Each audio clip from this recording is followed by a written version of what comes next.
सभी बच्चों का और बहुत बहुत स्वागत है आप सभी का। और कल भी हम लोग नहीं कर पाए लाइव, थोड़ा सा टेक्निकल इश्यूज और नेट प्रॉब्लम हो गई थी, तो आज क्लास आपकी रेगुलर चलेगी और रेगुलरली आपकी क्लासेस चलती चली जाएंगी।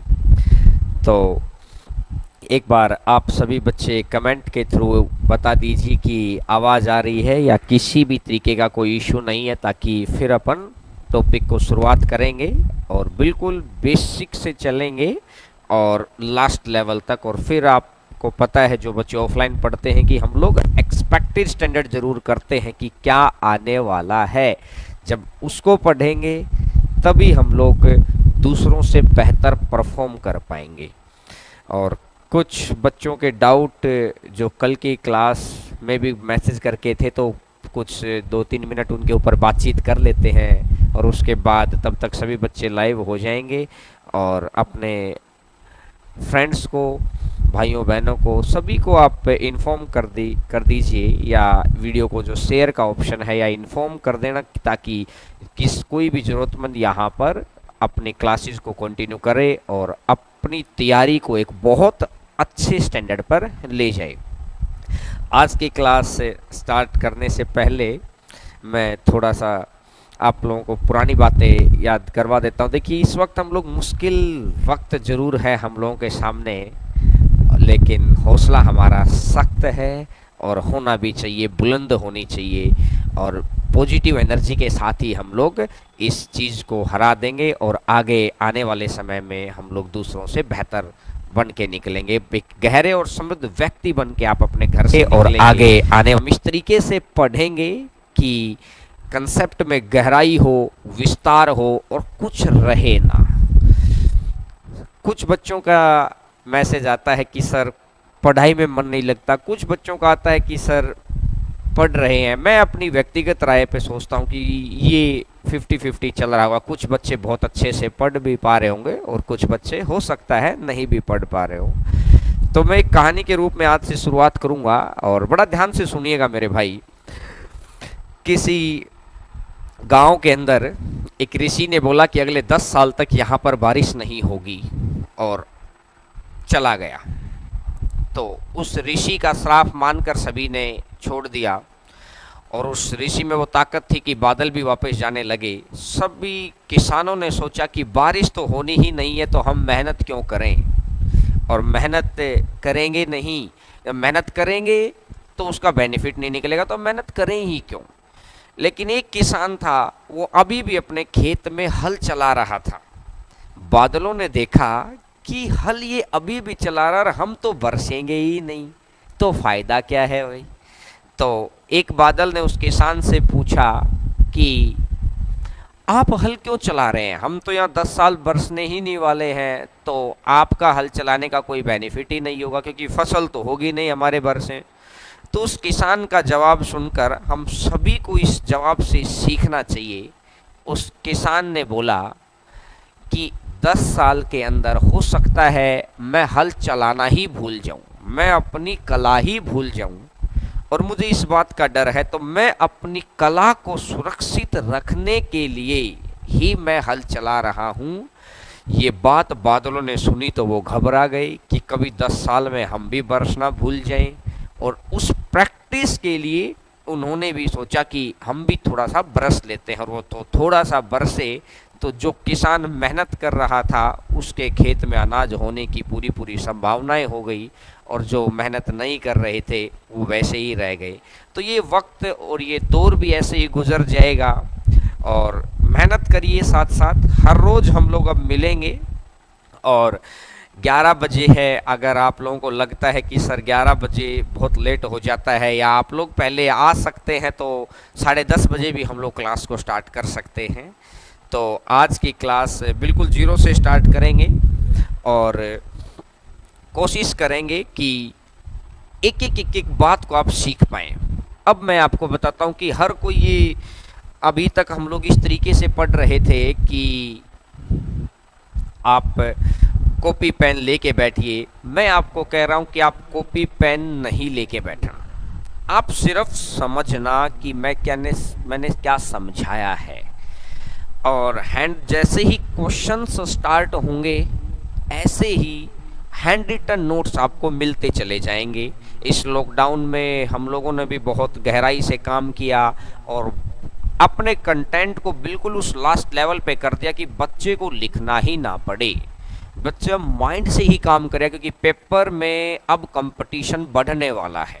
क्योंकि हो सकता है जो कयास लगाए जा रहे हैं कि थोड़ी सी वैकेंसीज कम हो जाएंगी, वैकेंसी थोड़ा डिले से आएंगी, तो देखिएगा 70% सिलेबस सभी बच्चों को आता है जो कंपटीशन में है। जो रहा 30%, उस 30% को जो सीख जाएगा ना, कहानी वहाँ से शुरू होती है। मैं 100 के 100% क्वेश्चन आपको कराऊंगा और मेरा ये दावा है कि जैसे ही टॉपिक कंप्लीट होगा, आप कहीं से भी जो नोट्स हम लोग प्रोवाइड करवाएंगे या आपके पास नोट्स होंगे या XYZ जगह, और ये भी मैं प्रॉमिस कर रहा हूँ कि बहुत सारी चीज़ें ऐसी देखने को मिलेंगी जो आपने पहले नहीं देखी होंगी, इवन आपने मेरे से पढ़ा हो, क्योंकि चीज़ें बहुत ज़्यादा अपडेशन लेवल पे हम लोग ले आए हैं। अपडेशन, क्योंकि पानी भी खड़ा खड़ा बेकार हो जाता, तो अपडेशन चलेगा तो आगे हम बढ़ते चले जाएंगे। तो कंप्लीट 100% सीखने की कोशिश करना मेरे साथ साथ, 100% सीखने की कोशिश करना, क्योंकि पानी भी 100 डिग्री पर ही उबलकर ऊपर आता है, 99 पर नहीं। एफर्ट पूरे 100 लगाना, ध्यान से सुनना बात को, और लिखने वाली जो चीज़ें होंगी, क्वेश्चंस होंगे, उसके हैंड रिटन नोट्स आपको PDF में मिल जाएंगे। मैंने बोला बहुत सारा स्ट्रक्चर चेंज कर दिया। ऑफलाइन वाले बच्चे आएंगे तो उनको एकदम से पता चलेगा कि 50 दिन के अंदर इतना काम करने का जो मौका मिला हमने, इसका कोई भी पल हमने गंवाया नहीं। तो देखिएगा, आज स्टार्ट करते हैं, बड़ा ध्यान से सुनना। तो कुछ भाई लिख रहे हैं कि सर पूरा कोर्स करवाना। आप घबराइए मत, शुरुआत तो करिए, एक एक कदम चलकर ही आगे जाएगा। अब इधर ध्यान दीजिएगा, देखिएगा, ब्याज 2 तरीके का होता है, 2 तरीके से ब्याज को लिखा जाता है। एक है चक्रवृद्धि ब्याज और एक है साधारण ब्याज। साधारण ब्याज को बोलते हैं सिंपल इंटरेस्ट। हम लोग, ये थोड़ा टेक्निकल टॉपिक है तो हम लोग यहीं से स्टार्ट करेंगे, और ये वाला टॉपिक आपको अगर क्लियर हो गया तो ये समझ लीजिएगा आपने 8 से 9 टॉपिक्स के अंदर, 8 से 9 टॉपिक्स के अंदर आपने अपनी जड़ों को फैला दिया है। और ये सीखना बहुत ज़रूरी है। तो हम लोग CI के ऊपर, CI आज स्टार्ट कर रहे हैं, तो बड़ा गौर करके समझना, बहुत गहरी बातें और बिल्कुल बेसिक लाइन की बातें। क्वेश्चंस बाद में, पहले थ्योरेटिकल पोर्शन और उसके बाद क्वेश्चंस। 4 तरीके से इनके क्वेश्चंस आते हैं। तो सबसे पहला जो तरीका होता है कि कुछ बच्चे करते हैं फॉर्मूला से, तो मैं आपको बता दूं कि फॉर्मूले को हम लोगों को हटाना पड़ेगा। दूसरा लगता है कि कुछ बच्चों को लगता है कि सर ट्रिक, देखिए ट्रिक कुछ नहीं होती है, हर किसी का बेसिक स्टैंडर्ड अलग है, हम लोगों को अपना बेसिक स्टैंडर्ड ही हाई करना पड़ेगा। तो हमें, आप बस मेरे साथ साथ चलिए, मैं आपका बेसिक स्टैंडर्ड ही आपको उस ऊंचाई तक ले जाएंगे हम लोग। देखिएगा, एक तो रहता है फॉर्मूले से, एक इसके अंदर रहता है ग्राफ मेथड, ग्राफ मेथड, एक इसके अंदर रहता है सक्सेसिव मेथड, क्रमागत, आगे से आगे बढ़ने वाला मेथड, और एक इसके अंदर रहता है GP मेथड, जो सबसे कारागार मेथड है। जी आपको कहीं भी देखने को नहीं मिलेगा, ये मैं आपको नया कराऊंगा, कुछ नया लेके आया हूँ। NCERT की कुछ बातों को तोड़ मरोड़ कर पेश करूँगा मैं, और फिर देखना कि कैसे कैसे क्वेश्चंस जो आजकल बड़े अच्छे बैंकिंग स्टैंडर्ड में पूछे जा रहे हैं, और बहुत अच्छे, मैं आपको 1-2 क्वेश्चन अभी दिखाऊंगा, लेकिन उससे पहले मैं कुछ आपको समझा देता हूँ। तो ये GP जो मेथड है, ये बहुत ही ज़बरदस्त मेथड है। इस मेथड के ऊपर हम लोग बहुत क्वेश्चंस को देखना, सेकंडों के हिसाब से आपने ये पूरी 10 से 11 क्लास हम लोगों की लगेंगी इस टॉपिक की। अगर आपने कंप्लीट क्लास ली तो मैं ये दावा कर रहा हूं कि आप मैक्सिमम 8 से 10 सेकंड एनी क्वेश्चन, कितना ही बड़े से बड़ा, अभी क्वेश्चन मैं ऐसे ऐसे भी दिखाऊंगा कि 4-4 मिनट में आंसर नहीं आ सकते हैं, पता ही नहीं चलेगा क्वेश्चन कैसा है, लेकिन आपको कंप्लीट सीखना पड़ेगा। तो अब हम स्टार्ट करते हैं, टॉपिक है कंपाउंड इंटरेस्ट, चक्रवृद्धि ब्याज। तो देखिएगा भैया, और ये टॉपिक आपके सभी एग्जाम्स के अंदर काम आएगा, चाहे आप रीट का तैयारी कर रहे हो, चाहे आप एसएससी की तैयारी कर रहे हो, जिस भी एग्जाम में कंपाउंड इंटरेस्ट है, इसका मतलब है कि आप वहाँ पर कंप्लीट सीख सकते हैं। आवाज़ साफ नहीं आ रही है, इसका कुछ कीजिएगा। एक बार जो सर बैठे हैं टेक्निक कंप्यूटर के ऊपर, एक बार आवाज़ को देख लीजिएगा। देखिएगा, अगर मैं आपको बात करूं चक्रवृद्धि ब्याज, कंपाउंड इंटरेस्ट, चक्रवृद्धि ब्याज, चक्रवृद्धि ब्याज, कंपाउंड इंटरेस्ट,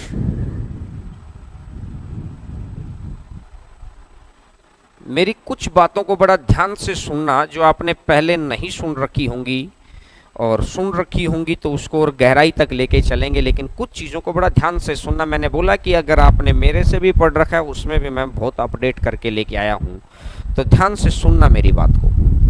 तो 1 मिनट रुकिएगा, इस बच्चे का कहना है कि हाँ, अब शायद आवाज़ में कुछ मुझे लगा कि इसको मैंने बंद कर दिया है। कंपाउंड इंटरेस्ट देखिएगा, चक्कर यानी बार बार, बार बार, और वृद्धि यानी बढ़त। अगर किसी चीज में बार बार वृद्धि हो रही है, चक्कर यानी बार बार, वृद्धि यानी बढ़त, अगर किसी चीज में बार बार वृद्धि है तो ये होता है चक्रवृद्धि ब्याज, चक्र कंपाउंड इंटरेस्ट। इसके 99% जो क्वेश्चंस हैं उनमें आपको कंपाउंड वर्ड लिखा हुआ मिलेगा, रिटन आपको जैसे ही क्वेश्चन मिलेगा उसमें आपको लिखा हुआ मिलेगा कंपाउंड वर्ड। लेकिन जो 1% नया क्वेश्चन आया है पिछले कुछ दिनों के अंदर, उसके अंदर आपको लिखा हुआ नहीं मिलेगा। उसको मैंने आपकी जीपी कंसेप्ट की बात की है, उस 1% क्वेश्चन को आपको देखना पड़ेगा, लेकिन पूरा 100 का 100 सीखना है। अब देखिएगा, ये जो टॉपिक है, ये टॉपिक है गुणा पर आधारित, मल्टीप्लिकेशन पर आधारित है ये क्वेश्चन, गुणा पर आधारित। बहुत ही गहरी बात मैंने बोली है, गौर करिएगा, गुणा पर आधारित।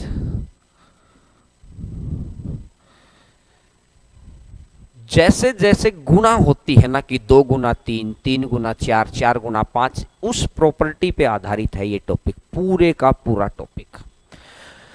चक्रवृद्धि ब्याज की पहली बात मैंने क्या बताई, ध्यान से सुनिएगा, कि कंपाउंड लिखा हुआ मिलेगा। अभी हम आसान क्वेश्चंस पर देखेंगे, लेकिन हमें पूरा सीखना है तो हमारे अंदर वो समझ आएगी। पूरी वीडियोस देखेंगे तो सारी चीज समझ आ जाएगी। चक्रवृद्धि ब्याज होता क्या है, चक्कर यानी बार बार और वृद्धि यानी बढ़त। जो बार बार बढ़त हो जा रही हो उसको बोलते हैं चक्रवृद्धि ब्याज। तो ये हो गया कॉमन डिफरेंस, कि साधारण ब्याज होता है बराबर और चक्रवृद्धि ब्याज होता है अलग, मतलब अलग अलग, हर साल का, पहले साल का अलग, दूसरे का अलग, कुछ बढ़ता हुआ मिलेगा हमेशा। अब बात करते हैं कि जो टर्मिनोलॉजी इसके अंदर यूज होती है, कुछ चीजें आपको पता होंगी या 5 मिनट के अंदर आपको पता लग जाएंगी। पहला है प्रिंसिपल अमाउंट, इसको बोलते हैं मूलधन, जिसके ऊपर ब्याज लिया जाता है या ब्याज दिया जाता है, इसको बोलते हैं मूलधन। दूसरा है रेट यानी दर। तीसरा है टाइम यानी समय। तीसरा है टाइम यानी समय। और एक टर्मिनोलॉजी आती है अमाउंट यानी मिश्र धन। अमाउंट यानी मिश्र धन। मिश्र धन क्या होता है, मिश्र धन होता है मूलधन प्लस ब्याज, मूलधन प्लस ब्याज। ये टर्मिनोलॉजी आप 7वीं क्लास से पढ़ते हुए आ रहे हैं, और बस अभी हम लोगों को पता चल गया है कि इस तरह की टर्मिनोलॉजी को हम लोगों को यूज करना। बाकी हर क्वेश्चन के अंदर आएगी तो चीजें सारी आपको याद हो जाएंगी। अब अपन स्टार्ट करते हैं। देखिएगा, सीआई को दुनिया का 8वां अजूबा कहा गया है। कोई लिखेगा नहीं, बड़ा ध्यान से सुनना मेरी बातों को। मैं हर चीज के रिटर्न नोट्स आपको प्रोवाइड हैं, लेकिन बड़ा गौर करके सुनिएगा। सीआई को 8वां अजूबा कहा गया है। 8वां अजूबा क्यों है ये? क्योंकि ये गुणा पर आधारित है। कोई भी चीज जो मल्टीप्लिकेशन पर आधारित है, एक एक बात का मैं एक्सप्लेनेशन दूंगा कि ऐसा मैं क्यों कह रहा हूं? जो भी चीज गुणा पर आधारित है, जो भी चीज मल्टीप्लिकेशन पर आधारित है, उसको ही आठवां अजूबा बोला जाता है। क्या इस बात का मीनिंग है, क्या कहना चाहता है ये, उस बात के ऊपर आएंगे। अब अगर मैं बात करता हूं चक्रवृद्धि ब्याज, सबसे पहला कोई भी क्वेश्चन की अगर आपको स्टार्ट देना है तो उसके अंदर एक होता है प्रिंसिपल, एक होता है प्रिंसिपल मूलधन, और 2 साल की अगर वो बात करे, फिर वो 3 साल की बात करेगा, फिर वो 4 साल की बात करेगा, फिर 2.5 साल की बात करेगा, फिर दिनों की बात करेगा, चाहे वो 73 साल की बात कर जाए, चाहे वो 73 साल की बात कर जाए, पहले 2 साल के ऊपर बात करिएगा। बड़ा गौर करके समझिए, कुछ बच्चों को आता होगा, लेकिन मैंने बिल्कुल जीरो से उठाया है टॉपिक को, ताकि बाद में जब अच्छे क्वेश्चंस में हमें ये महसूस ना हो कि ये चीज तो हमें पता ही नहीं थी। जिसको पता है उसका रिवीजन हो जाएगा, जिसको नहीं पता उसको बड़ी ध्यान से बातें समझनी है। देखिएगा, सबसे पहले होता है मूलधन। अगर पहला साल है तो इसको 1 एरो लगा लो, दूसरा साल है तो 2 एरो लगा लो, तीसरा साल है तो 3 एरो लगा लो, चौथा साल है तो 4 एरो लगा लो। इस तरीके से बहुत सारे एरो हम लगा सकते हैं, लेकिन एक लिमिटेड ही काम कर सकते हैं इसके ऊपर, 3 या 4 के ऊपर। मैं अनलिमिटेड चीज़ों के ऊपर भी आऊँगा, लेकिन अभी हम लोग बिल्कुल जीरो से स्टार्ट करें, क्योंकि हर बच्चे को साथ में लेके चलना बहुत ज़रूरी है। मैं बिल्कुल ऑफलाइन की तरह चलूँगा। देखिएगा कि 2 अगर साल का हम लोग सीख रहे हैं तो पहली चीज़ अगर गौर करिएगा कि सबसे पहली प्रॉपर्टी इसकी है कि क्वेश्चन को हमेशा प्रिंसिपल से शुरू करना है। पहले साल के अंदर क्या करना है, यहां पर कोई भी इंटरेस्ट आप लिखेंगे, कुछ भी आएगा, इंटरेस्ट कितना भी हो सकता है, 100, 200, 500, 1000। अब जब दूसरे साल इंटरेस्ट लगेगा, दूसरे साल इंटरेस्ट लगेगा तो वो इसके ऊपर तो लगेगा ही लगेगा। जितना यहां पर है उतना ही यहां पर है, सेम रेट के साथ। और जो इंटरेस्ट बनेगा उस इंटरेस्ट के ऊपर भी इंटरेस्ट लगेगा। तो कंपाउंड इंटरेस्ट की डेफिनेशन निकल के आ गई। कंपाउंड इंटरेस्ट की डेफिनेशन क्या आई है? Interest on interest. Compound interest की डेफिनेशन क्या आई है? ब्याज के ऊपर ब्याज। सबसे पहले हम लोगों ने सिर्फ इसकी डेफिनेशन समझी है, ब्याज के ऊपर ब्याज। बहुत गहराई तक में मैं लेके चलूंगा बात को। मैं फिर कह रहा हूं, बड़ा ध्यान से सीखना, हर एग्जामिनेशन के लिए इंपॉर्टेंट बात बता रहा हूं। जो बिल्कुल एक एक बात को सुनेगा उसको लास्ट चीजें सारी समझ में आएंगी। मैंने बोला मूलधन से शुरू करना है। सबसे पहला कुछ इंटरेस्ट लेंगे।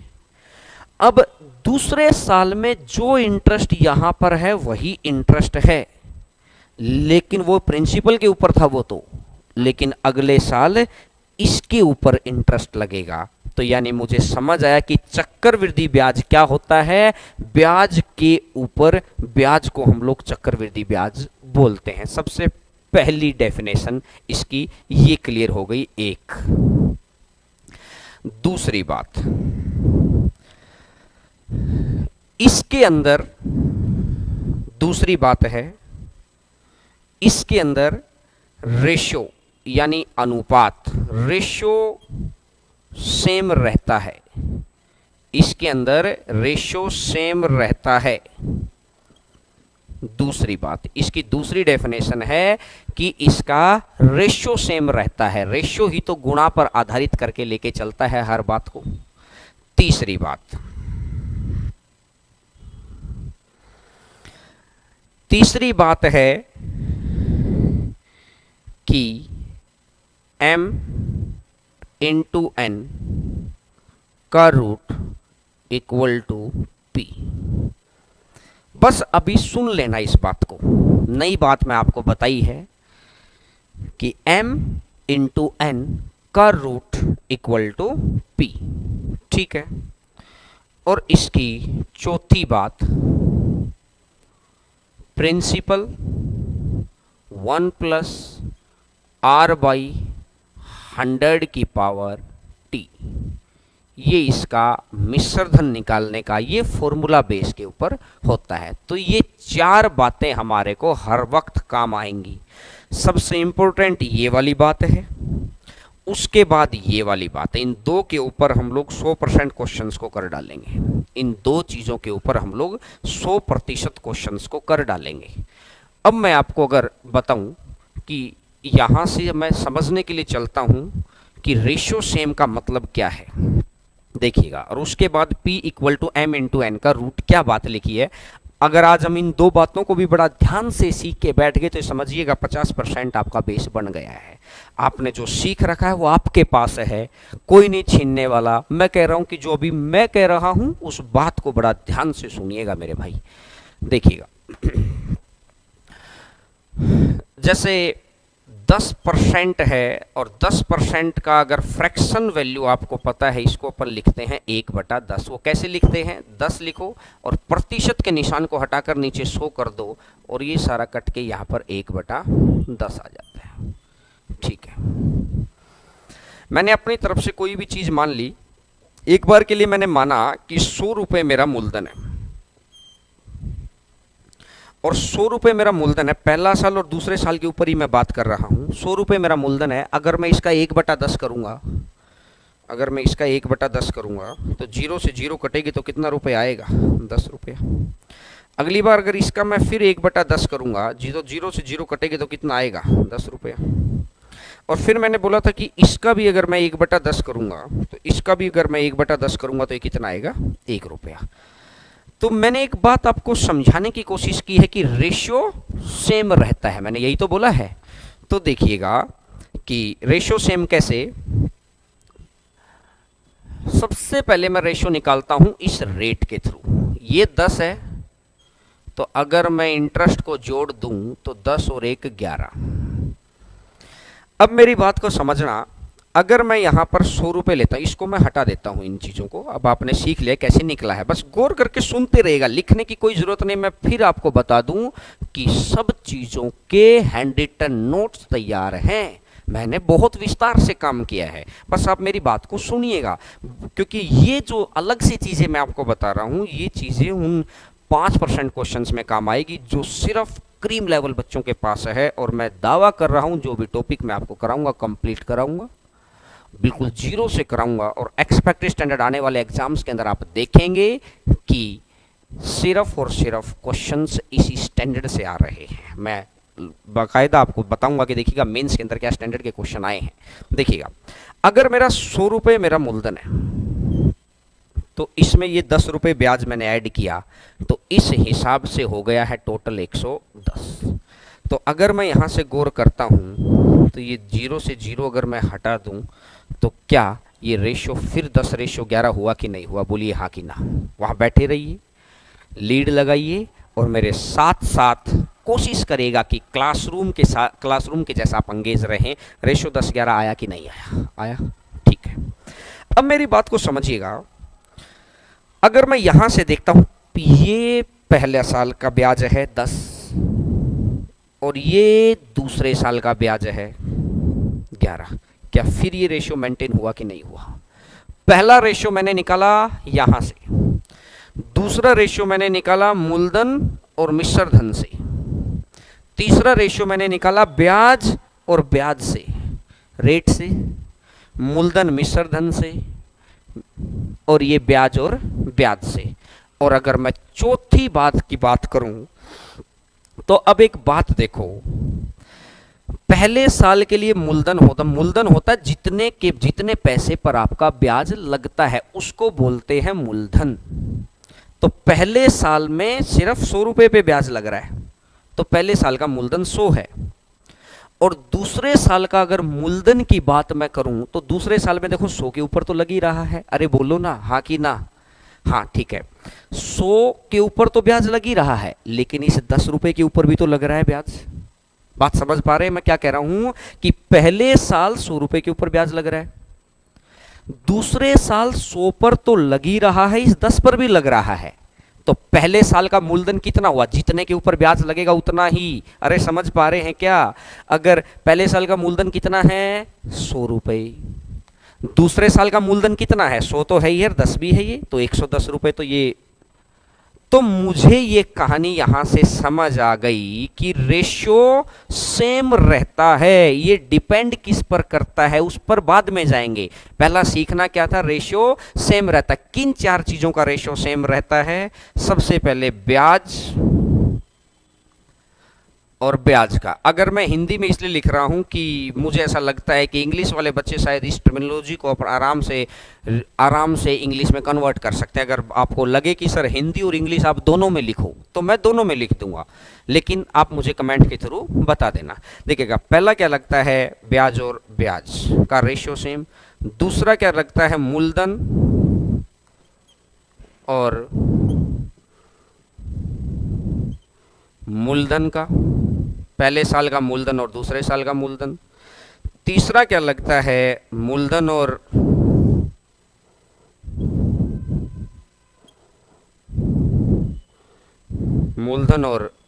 मिश्र धन का। और चौथा जो लगता है दर, रेट। इन चारों चीजों का रेशियो सेम रहता है। होपफुली सिर्फ आप अभी एक बात समझ पाए होंगे। अभी ये मत सोचना कि सर क्वेश्चन करा दो, अरे रुको तो सही, जो मैं कह रहा हूं कि बिल्कुल जीरो से चलिए, मैं क्वेश्चन ऐसे ऐसे कराऊंगा कि ये मेरा दावा है कि यूट्यूब के इतिहास में किसी ने नहीं कराए होंगे। ये मैं दावा कर रहा हूं आपके सामने। अभी मैं आप जाते जाते क्वेश्चन दिखाऊंगा कि देखिएगा ये क्वेश्चन आया हुआ है। अभी आरबीआई का पेपर हुआ था, उसमें क्वेश्चन आया था, लेकिन पहले ध्यान से देखो। कुछ बच्चे कह रहे हैं सर दोनों में लिखिए, ठीक है, मैं दोनों में लिख दूंगा मेरे भाई। अब अगर मेरी बात आप समझ पा रहे हो कि इंटरेस्ट और इंटरेस्ट, प्रिंसिपल अमाउंट और रेट, इन सभी का रेशियो सेम रहता है। ये रेशियो किसके ऊपर डिपेंड करता है? ये रेशियो डिपेंड किसके ऊपर करता है? ये करता है टाइम गैप के ऊपर डिपेंड। हर चीज का जवाब दूंगा कि ये फॉर्मूला बना कैसे, इवन मैं आपको फॉर्मूला बनाना तक सिखा दूंगा कि किसी ने सोचा कैसे होगा। हम उस गहराई तक पहुंच गए हैं कि टाइम गैप समय के अंतर पर डिपेंड करता है। समय का अंतर, कि अभी तक इन चीजों के ऊपर आपने देखा कि हर किसी चीज में 1 साल का अंतर मैंने आपको लेके दिखाया है। अगर मैं पहले साल से दूसरे साल में अंतर लूं तो भी 1 आया, अगर मैं दूसरे से तीसरे में लूं तो भी वो 1 ही आएगा, अगर मैं तीसरे से चौथे में लूं तो भी वो 1 आएगा, अगर मैं 15वें से 16वें में लूंगा तो भी वो 1 ही आएगा। जहां पर भी 1 साल का अंतर हो, इन चारों चीजों का रेशियो सेम रहेगा। आप समझ पाए पहली बात। दूसरी बात पर आते हैं फिर, क्योंकि जब थोड़ा सा थ्योरेटिकल पोर्शन को समझ लेंगे ना, तो टॉपिक के लिए लय बनाना बड़ा आसान हो जाएगा। कुछ बच्चों के लिए थोड़ी सी मुश्किलात आएगी क्योंकि काफ़ी दिन के बाद हम लोग आए हैं, लेकिन कुछ चीज़ें मैं ऐसी बता रहा हूं कि मैं गारंटी दे रहा हूं कि नहीं पढ़ी हैं। बड़ा गौर करके सुनना मेरी बात को। देखिएगा, अब अगर मैं बात करता हूं दूसरा, मैंने आपके सामने लिखा था P = M × N का अंडर रूट। दूसरी बात मैंने यही लिखी थी, मैंने बोला था कि बहुत इंपॉर्टेंट टॉक है। देखिएगा, मैंने क्या देखा कि भाई 100 रुपये है, अगले साल 110 रुपये ब्याज हो जाना है और अगले साल 121 रुपये ब्याज हो जाना है। अभी जो मैं कह रहा हूं भाई मान के चलिएगा, बस बात को एक बार इस चीज़ को थोड़ा सा समझ लेते हैं, उसके बाद जब क्वेश्चन में आएंगे तो अपने आप आपको चीज़ें समझ में आती चली जाएंगी। पहले साल, क्योंकि रेशियो सेम रहना है, तो यहाँ से यहाँ का रेशियो अगर आपने देखा, अगर मैं 0 से 0 को हटा दूँ तो क्या ये 10-11 है कि नहीं है? ठीक है। अगर मैं इधर से इधर का देखूंगा तो ये भी तो 10-11 ही होना चाहिए भाई, रेशियो तो सेम है। ये भी मैंने 1 साल का गैप माना, ये भी मैंने 1 साल का गैप माना, तो 10 का वैल्यू अगर 110 है तो 11 गुना पर बैठा है।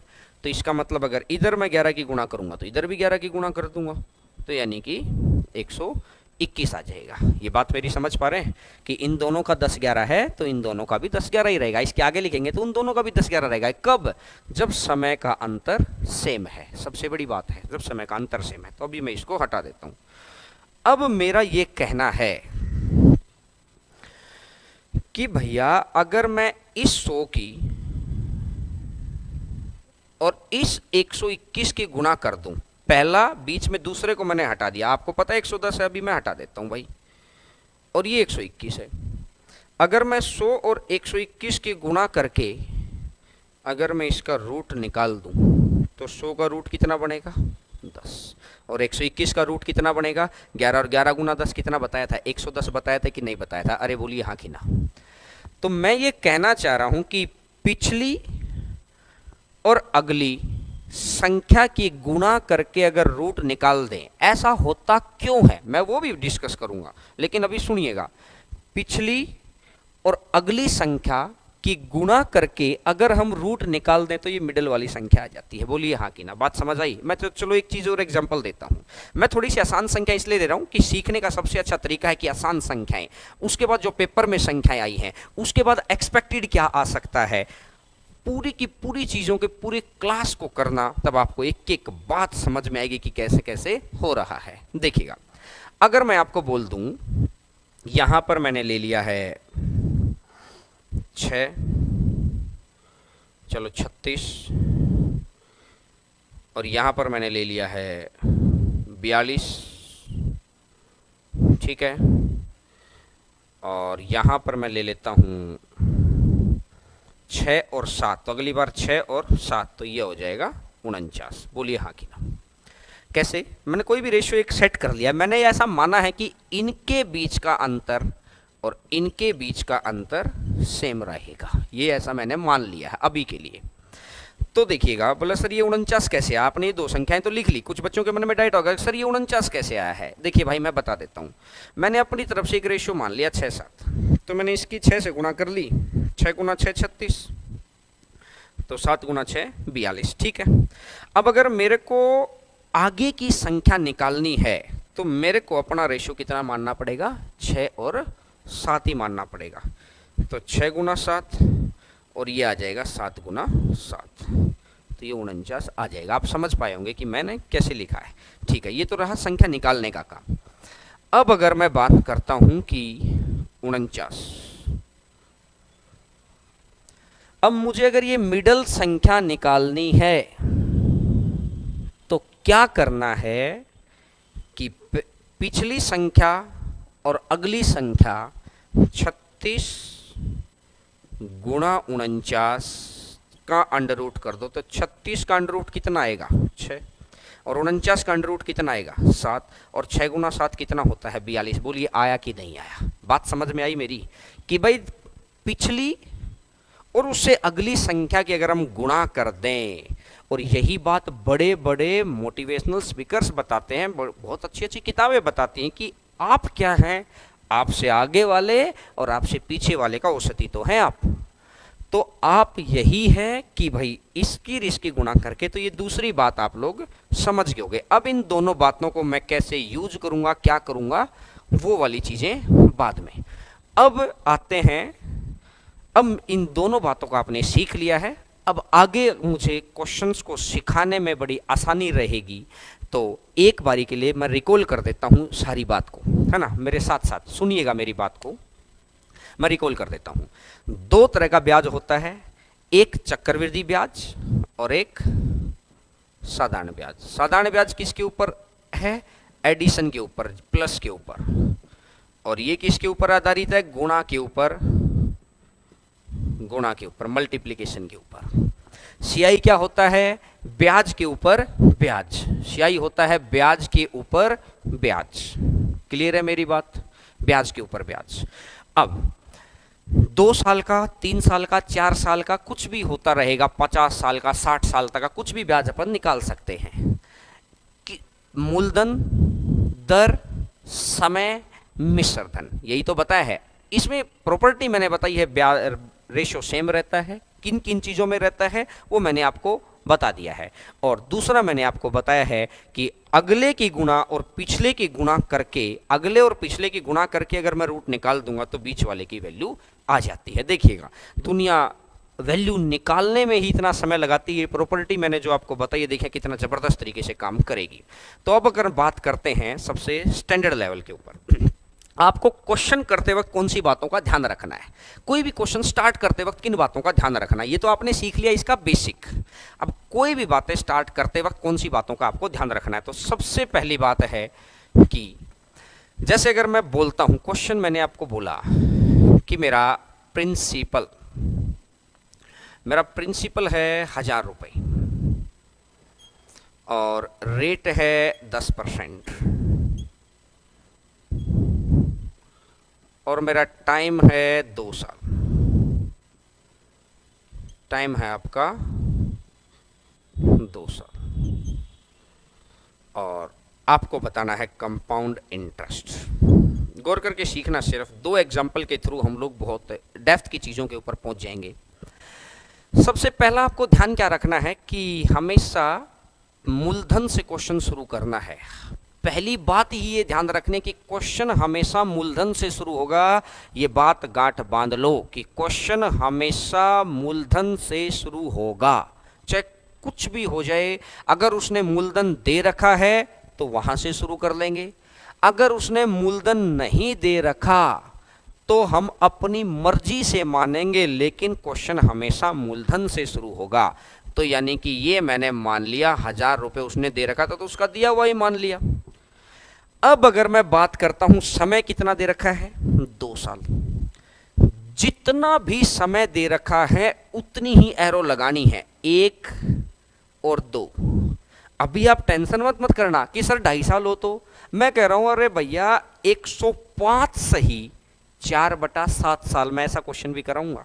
मैं कह रहा हूं कि 105 सही 4/7 साल, आप 2.5 साल के ऊपर रह के हैं। 2.5 साल होता तो फिर दूसरों के जैसे ही ना होते हम लोग।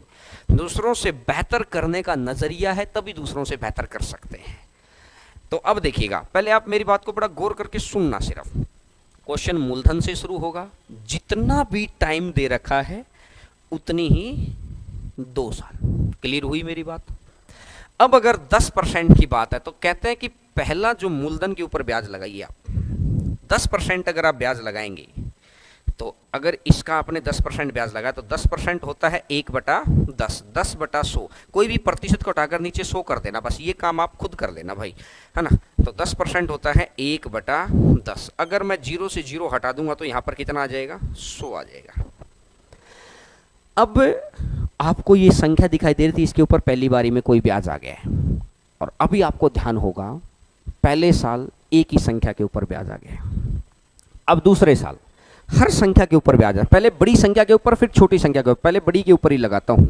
1000 का 1/10 करूंगा तो ये 100 आएगा। तो मैंने एक बात देखी कि ये भी 100 रुपये है, ये भी 100 रुपये है। अगर पहले साल के बराबर अगर ब्याज है तो इसको बोलते हैं साधारण ब्याज। पहले साल के अगर बराबर ब्याज है तो इसको बोलते हैं साधारण ब्याज। अगर ये 100 रुपये हमारा अब इंटरेस्ट है, इसके ऊपर अगर मैं करता हूं तो इसका अगर मैं 1/10 0 से 0 कर दूंगा तो कितना आ जाएगा, 10 रुपये आ जाएगा। और अगर ये 10 रुपये आ गया तो यानी कि ये टोटल आ जाएगा 210 रुपये। कुछ बच्चों का आंसर आ गया था क्योंकि कुछ बच्चों ने बहुत अच्छे से ये बेसिक वाले स्टैंडर्ड के क्वेश्चन सीख रखे हैं, लेकिन सभी बच्चे हम लोगों के साथ चल पाए इसलिए मैंने 1-2 क्वेश्चन बेसिक कराना जरूरी है।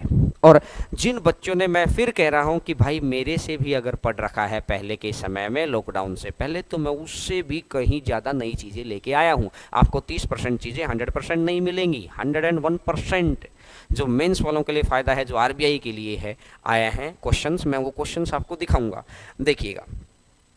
तो ये वाली चीज़ आप समझ पाए होंगे कि 1000 रुपये के ऊपर 100 रुपये और 1000 के ऊपर 100 और 10 रुपये, ये बात आपने समझ ली। सिंपल ब्याज निकालने के लिए अगर मैं आपको बोलूं यहाँ से अब क्या क्या सीख सकते हैं। थ्योरेटिकल पोर्शन को ज़्यादा लेके चल रहे हैं आज, क्योंकि हर क्लास को डिवाइड कर दिया मैंने। क्लास का थ्योरेटिकल पोर्शन, क्लास का प्रैक्टिस सेशन, क्लास का कंसेप्चुअल सेशन। तो आज थ्योरेटिकल पोर्शन के ऊपर काम ज़्यादा है। देखिए,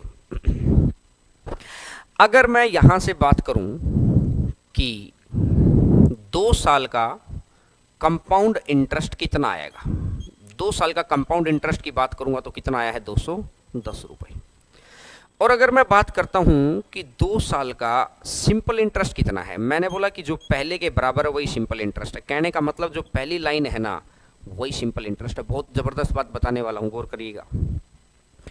तो मैंने बोला कि 2 साल का सिंपल इंटरेस्ट कितना हो गया है भाई, 200 रुपये। तो अगर मैं डिफरेंस की बात करूं, इन दोनों के अंतर की बात करूं, अगर मैं डिफरेंस की बात करता हूं तो डिफरेंस की बात कैसे आ जाएगी? 210 में से 200 गया तो कितना आ जाएगा? 10 रुपये डिफरेंस आ गया है। अब बड़ा ध्यान से सुनिएगा, अब तक की सारी बातें आपको सब कुछ पता है। मैं अगर एक और बात बता दूं, छोटी सी बात, कि सेकंड ईयर कंपाउंड इंटरेस्ट, ये भी टर्मिनोलॉजी को बहुत यूज करेगा वो आगे, कि दूसरे वर्ष का ब्याज। तो अगर मैं गौर करूं दूसरे वर्ष के ब्याज की, तो जो ये यहाँ पर पहला साल खत्म हो गया, ये दूसरा साल है, तो पहले साल का ब्याज कितना है? 100 रुपये। दूसरे साल का ब्याज कितना है? 110 रुपये। क्लियर होगी मेरी बात? तो दूसरे साल का ब्याज हो जाएगा 110 रुपये का। यहाँ तक बात समझ में आई? और अब जो सबसे इंपॉर्टेंट बात है, ये बातें तो आपने सीख ली हैं। यहाँ पर संख्या कितनी बार लिखी है? एक बारी। और यहाँ पर संख्या कितनी बार लिखी है? 2 बारी। तो भाई अगर जब भी 2 साल की बात होगी, तो डिक्रीजिंग ऑर्डर में लिखना शुरू करो, घटते हुए क्रम के अंदर लिखना शुरू की। नई बात है, ध्यान से सुनना। ये 2 बार है और ये 1 बार है। संख्या कितनी बार है?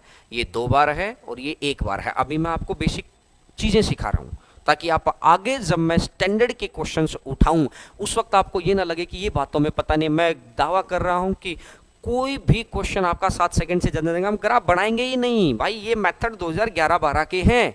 अगर आज भी हम ग्राफ बना के क्वेश्चन करेंगे तो इसका कोई मतलब नहीं है, कोई लॉजिक नहीं है। मैं जो सिखा रहा हूं उस बात को सीखना आप, कि दूसरे साल में संख्या कितनी है? 2, और पहले साल में संख्या कितनी है? 1। 2 और 1, 21 आपको याद रह जाएगा, मैं याद कराऊंगा। अब अगर मैं बात करता हूं, ये हो गया है, ये बड़ी मेन बात थी, ये दूसरे साल की बात है ये। यानी कि अगर आपने जब ग्राफ बनाया था तो ए बी, तो ये 2 संख्या ये हो गई, 1 संख्या ये हो गई है। क्लियर है बात? ये इस बात को, पहली बात को रिप्रेजेंट क्या कर रहा है कि दूसरे साल में संख्या कितनी आएंगी? 2, और पहले साल में संख्या कितनी आएंगी? 1। दूसरी कौन सी बात को रिप्रेजेंट कर रहा है? पहली बात। दूसरी कौन सी बात को रिप्रेजेंट कर रहा है कि ए कितनी बार है भाई?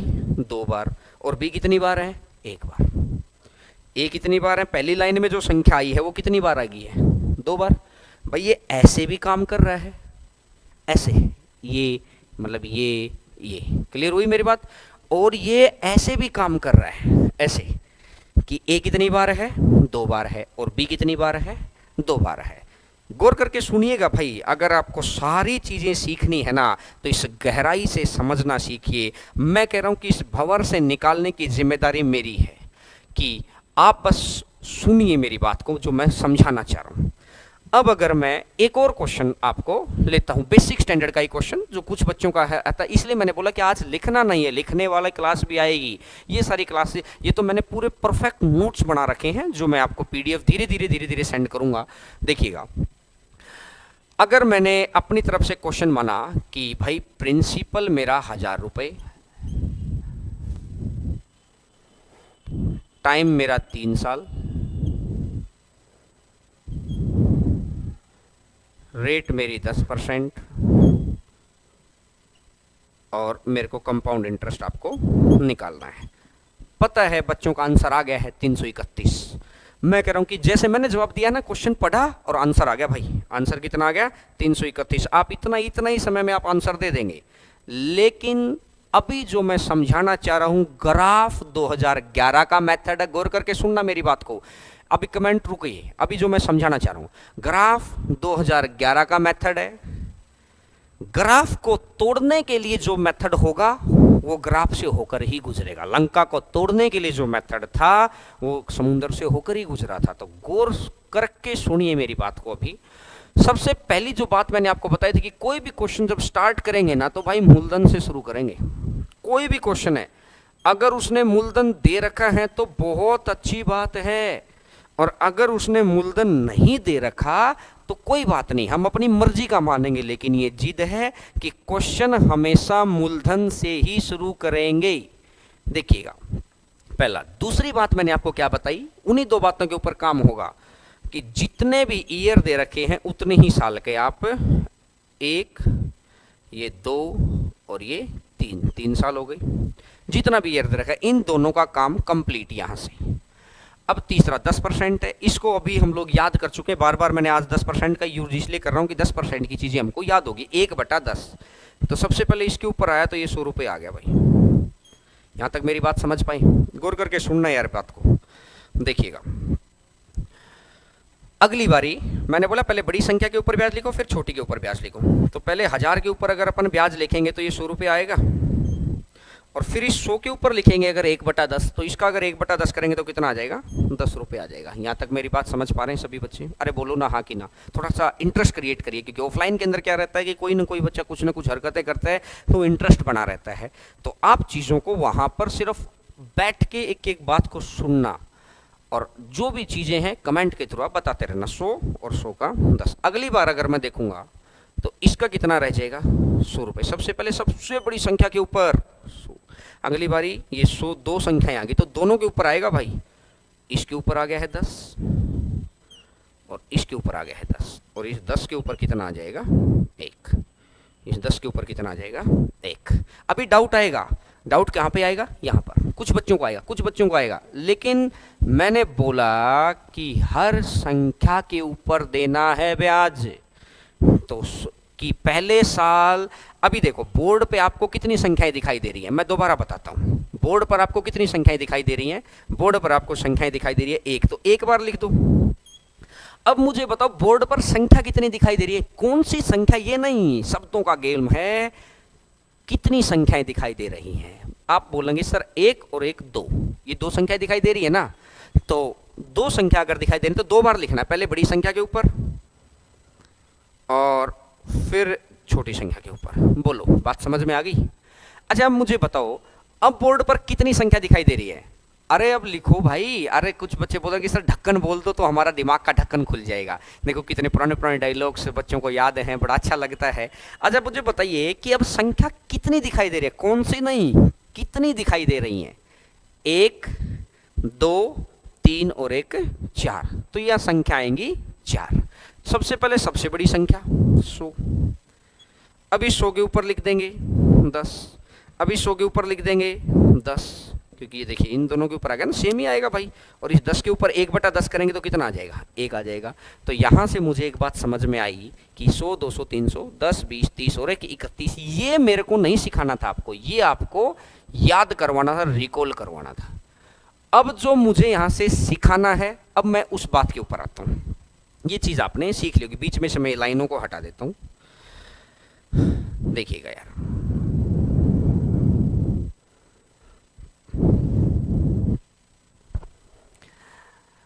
अब अगर मैं बात करता हूं कि 3 साल का चक्रवृद्धि ब्याज कितना है, 3 साल का चक्रवृद्धि ब्याज कितना है, तो 3 साल का कंपाउंड इंटरेस्ट की बात करें तो कितना आ गया? 331 आ गया।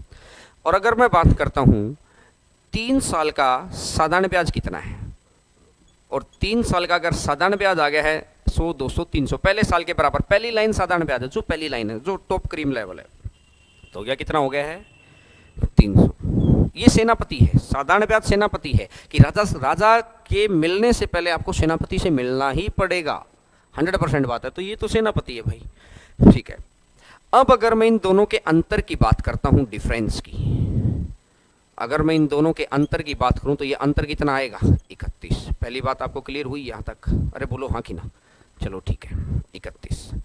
अब अगर मैं बात करता हूं थर्ड ईयर की, तीसरे साल की, थर्ड ईयर की अगर मैं बात करूं तो थर्ड ईयर का कितना आएगा? तीसरा वर्ष, ये है दूसरा वर्ष, ये है पहला वर्ष, तो थर्ड ईयर का कितना आ जाएगा?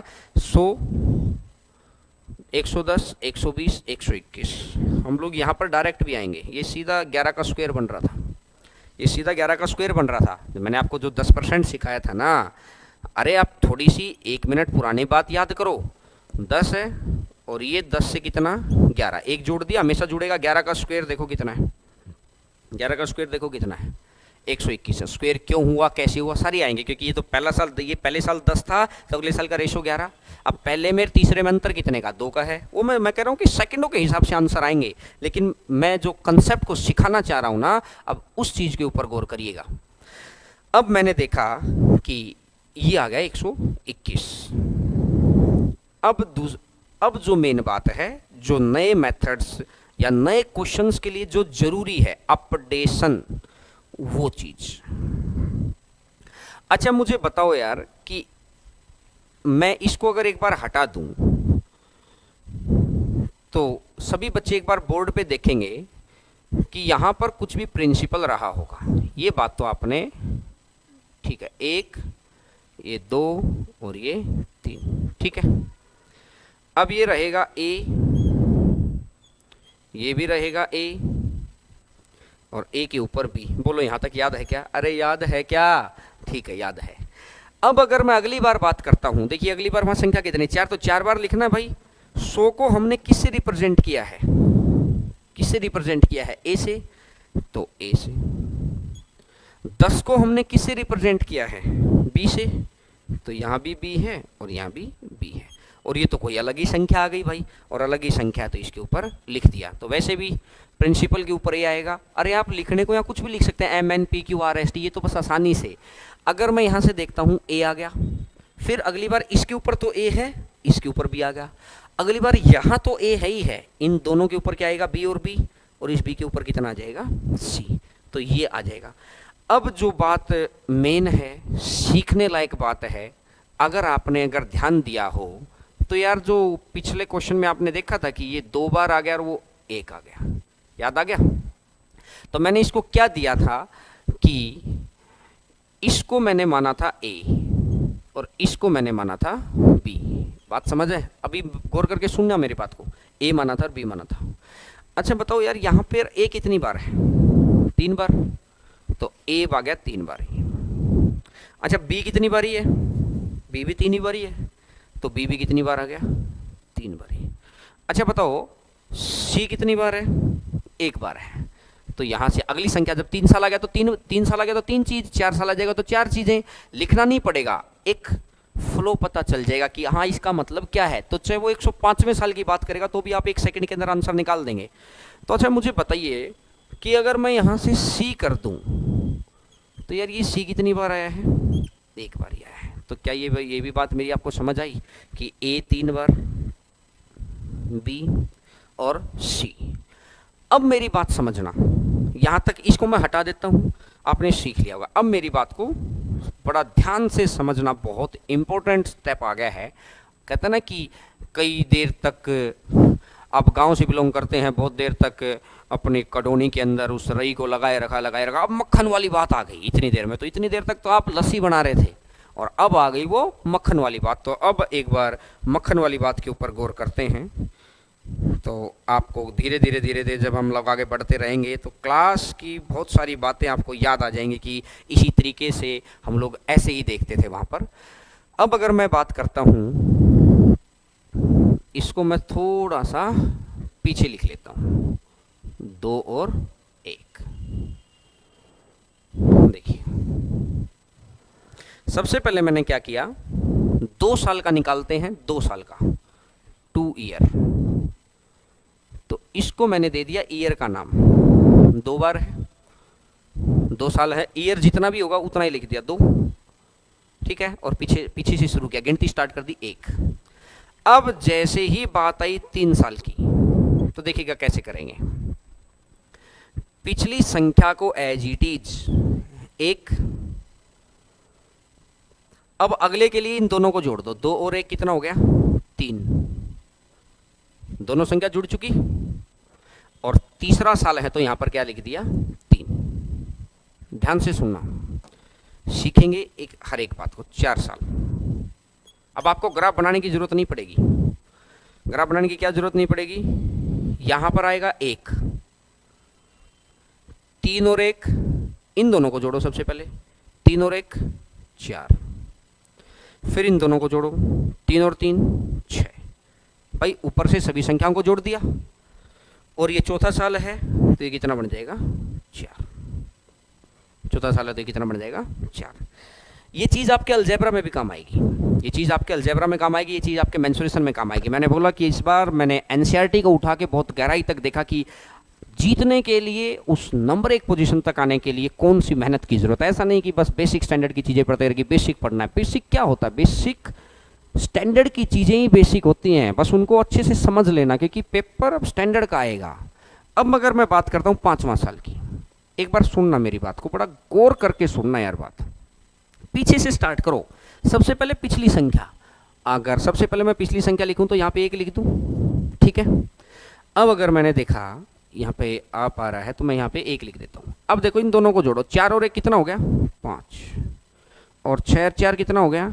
10, और 6 और 4 कितना हो गया? 10। भाई सारी संख्या जुड़ गई।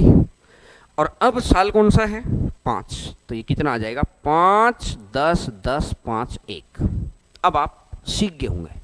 आपके यहाँ तक अभी तक 4 साल के आया है, लेकिन अभी मैं आपको बताऊं, शायद नवंबर के अंदर आरबीआई का पेपर हुआ था, रिजर्व बैंक ऑफ इंडिया का पेपर हुआ था, उसके अंदर 19 साल का पूछा था ये रेशियो, 19 साल का। मैंने बोला कि किसी एक भी किताब के अंदर नहीं है। उसके अंदर के जो क्वेश्चंस पूछा मैं आपको अगर बताऊं, एक बार मैं स्क्रीन पे आपको क्वेश्चन दिखाता हूं। जो एक बार जो क्वेश्चन मैंने आपको बताया था, एक बार वो स्क्रीन पे डालिए ताकि सभी बच्चे देख पाएँ। सभी वो जो कल वाला क्वेश्चन था वो एक बार डालो स्क्रीन के ऊपर। तो देखिएगा, अगर कुछ बच्चे अगर कल वाला एक बार क्वेश्चन, इसके ईयर एक बार रुकिएगा, स्क्रीन थोड़ा सा बड़ा कर दीजिए इस क्वेश्चन को। अगर आप समझ पाए हो, किसी को लगता है कि सर बेसिक स्टैंडर्ड की चीज़ों की ज़रूरत नहीं है, तो आप एक बार देख लीजिए। थोड़ा बड़ा कर दो, बड़ा कर दीजिए थोड़ा क्वेश्चन। अगर इसके ऑप्शंस देखिए आप, और इसका जो आंसर आया था ना भाई, 8.843 साल आया था। ये सीजीएल का पूछा हुआ क्वेश्चन है। इस स्टैंडर्ड के क्वेश्चन सीखने के लिए उसी स्टैंडर्ड के मेथड भी सीखने पड़ेंगे। और अगर कोई सोचता कि सर तो 1000, 100, 110 ये तो आता ही है, अरे भाई गिनती सबको आती है। 70% चीजें भाई सबको आती हैं, 30% का गेम है, लेकिन उन 30% को सीखा कैसे जाएगा? एक बार वो दूसरा क्वेश्चन दिखाना स्क्रीन के ऊपर, सेकंड क्वेश्चन, क्वेश्चन नंबर 2। अगर मैं आपको सिर्फ ये दिखाना चाह रहा हूं कि देखो किस स्टैंडर्ड के क्वेश्चन आते हैं। क्वेश्चन नंबर 2, सेकंड क्वेश्चन,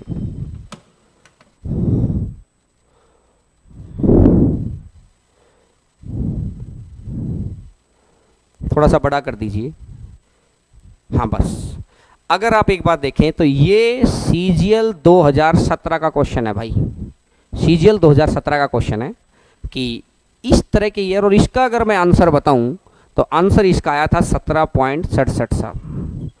जिस मेरे भाई को ये लग रहा हो कि सर आप तो 1000, 100, 110 सिखा गए, मैं आपको इन चीज़ों तक भी लेके आऊँगा, लेकिन समय लगेगा। देखिएगा इस पॉइंटों के अंदर आंसर, पिछले क्वेश्चन का आंसर 8.843, मैंने अभी बोला था ना 105 से 4/7। आप देखिए 3-3 पॉइंटों तक के।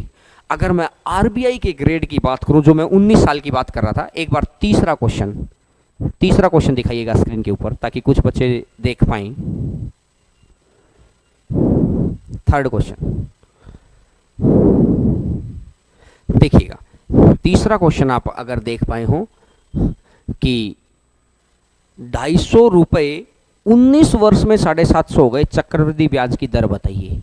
आप अगर जिसने भी सीआई, किसी को लगता है कि मुझे तो बहुत अच्छे से आता है, ये क्वेश्चन नवंबर के अंदर आरबीआई के अंदर पूछा गया है भाई। 250 रुपये 19 साल में 750 हो गए, रेट बताइए।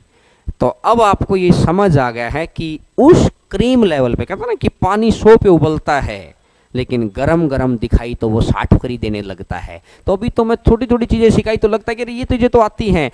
जब 100 डिग्री पे आने के बाद पानी ऊपर की तरफ जाता है, 60-99 पे भी ऊपर नहीं जाएगा। हमें 100 का 100 चाहिए है, तो एक से एक बात को आपको ध्यान रखना पड़ेगा। तो एक एक बात को सीखना पड़ेगा, और सीखने के लिए जरूरी है कि इन बातों का आपको पता होना चाहिए। तो एक बार मैं और बता रहा हूं, तो एक बार ये क्वेश्चन को हटा दीजिए, ठीक है, क्वेश्चन हटा दीजिए।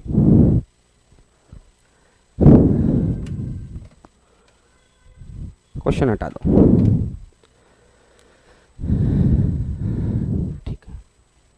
देखिएगा अभी मैंने आपको एक बात बताई थी, 2 साल के लिए क्या है, एक और दूसरे साल का नाम।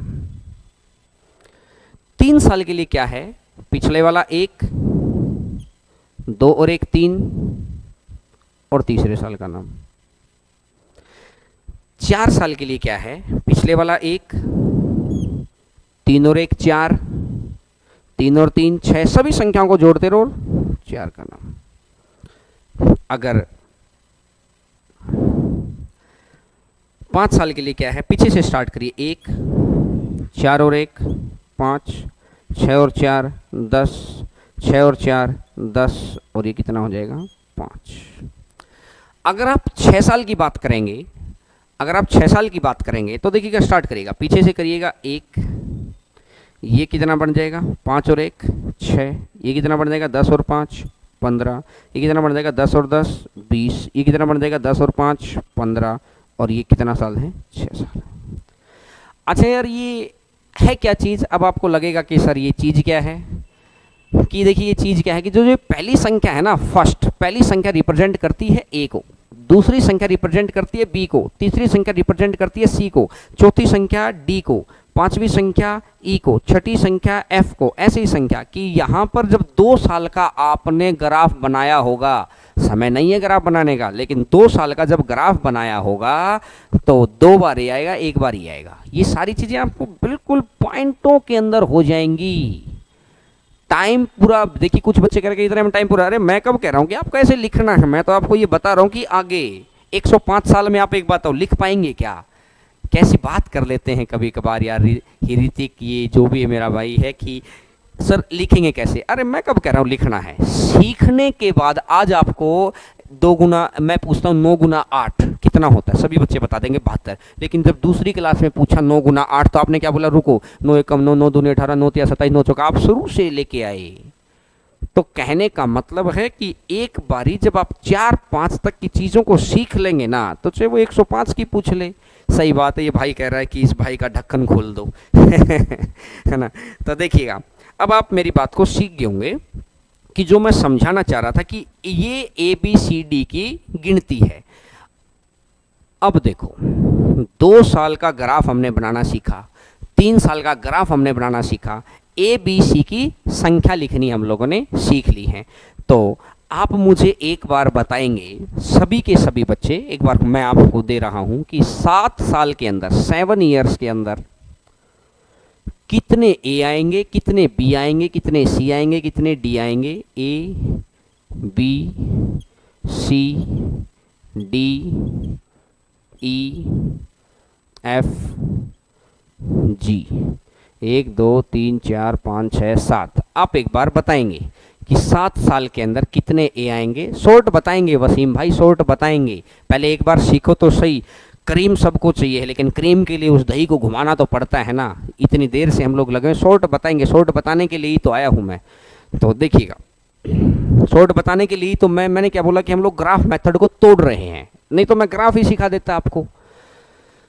बताएंगे कुछ बच्चों का, जैसे पिंटू का क्या आया कि सर यहाँ पे 7 आएगा, यहाँ तो ठीक है, पीछे से शुरू करो, पीछे से। देखिए 6 तक का तो मैंने अभी लिखा था। अगर कुछ बच्चे का आंसर आ गया है, जितेंद्र का आ गया है 7 21 35 35 21 7 1, कुछ बच्चों के आंसर आ रहे हैं।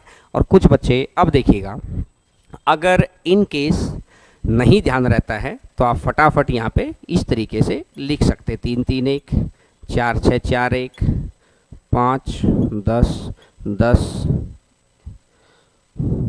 5 1 1 6 15 20 15 और 6। अब अगर मैं बात करता हूँ कि यहाँ पे आ जाएगा 1, यहाँ पे आएगा 6 और 1 7, यहाँ पे आएगा 15 और 6 21, यहाँ पे आएगा 20 और 15 35, यहाँ पे आएगा 20 और 15 35, और यहाँ पर आएगा 15 और 6 21। तो ये 7 21 35। अब देखिएगा, ये गुणा और रेशियो पर बैठा है, ये भी रेशियो पर ही बैठा है भाई। 1 3 3 5 1 1, फिर से 3 1, उल्टा हो गया। अगर मैं यहाँ से देखता हूँ, मैं आपको सारी चीज़ें सिखाऊंगा।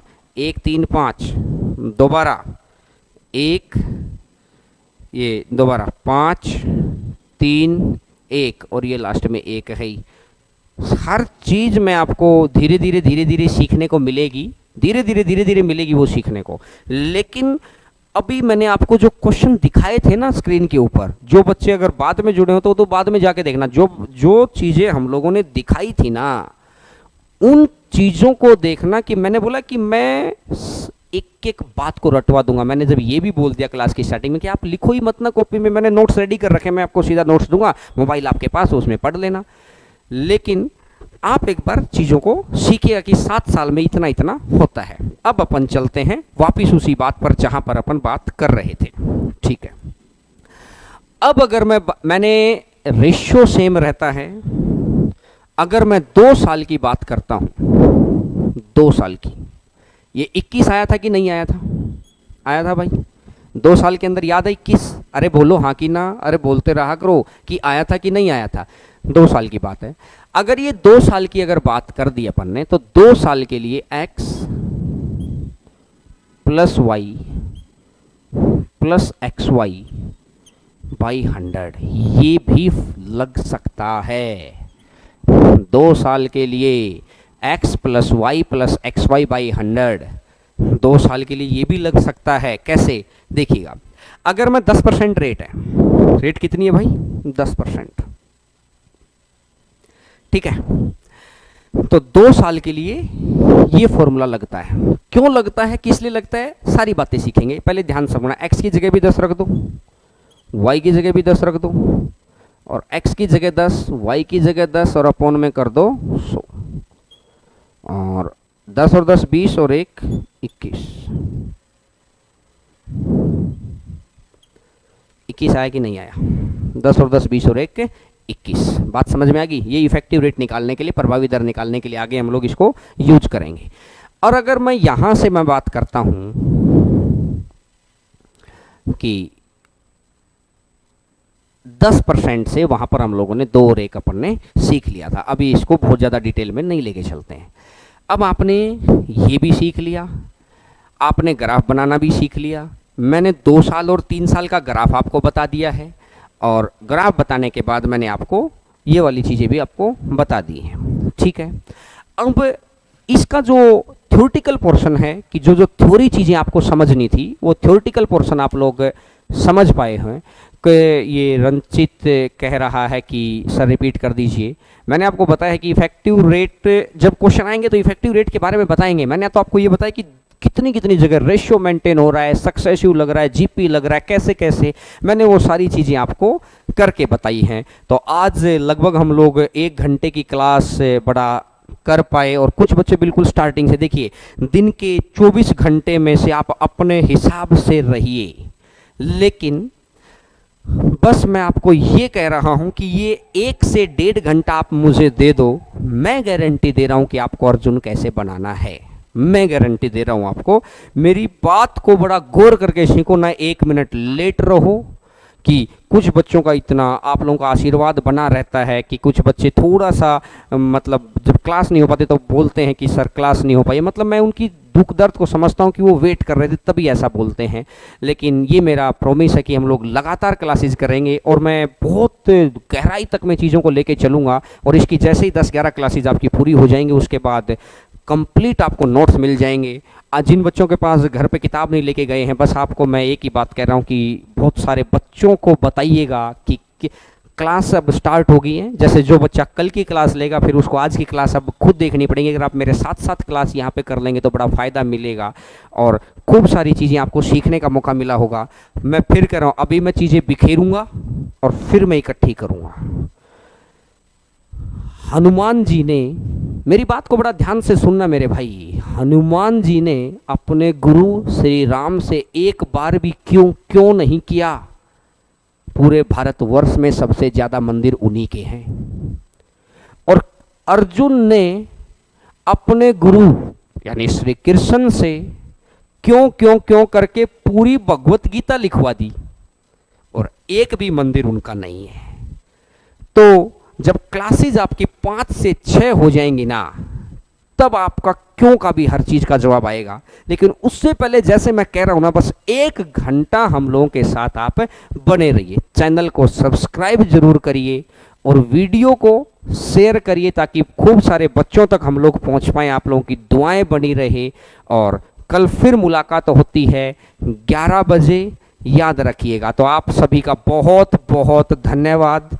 और कुछ डाउट रह गए हैं तो आप मुझे व्हाट्सएप कर देना, स्क्रीन के ऊपर आपको नंबर दिखाई दे रहा होगा। तो कल फिर मुलाकात होती है। और कुछ बच्चों का है कि सर जाते जाते एक बार ढक्कन बोल दीजिए, तो बिल्कुल अभी चौथी पाँचवीं क्लास तक आते आते सभी बच्चों के ढक्कन खुल जाएंगे। उसके बाद हम लोग जो स्क्रीन पे मैंने क्वेश्चन देखा था उन तरह के क्वेश्चंस पर भी हर चीज़ आपको पास मिलेगी। तो ठीक है, नमस्कार, गुड बाय, अपना ख्याल रखिएगा, टेक केयर।